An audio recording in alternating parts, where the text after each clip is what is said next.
Ek wil vir jou somer wees en stilte gee. Ek wil vir jou die son gaan haal, die wind, die see.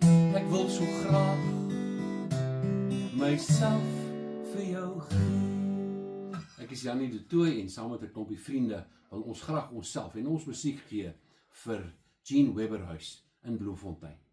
Daar is vir gestremdes wat al jarelang wonderlike werk daar doen. Ek is so bevoorreg om vir Anton Esterhuise, my ou vriend, daar te hê as musiekleier, self weer eens naam gemaak met sy wonderlike projek 100 liedjies vir 100 jaar van Afrikaanse amptelike status. Saam met ons gaan daar nog 'n klompie wonderlike musikante wees en ons wil julle graag vra om ons te kom ondersteun. Kyk op my webwerf janiedetoy.com en jy sal al die inligting daaroor kry, waar jy moet bespreek en dies meer. Asseblief kom ondersteun ons op Vrydag 30 Mei in Bloemfontein.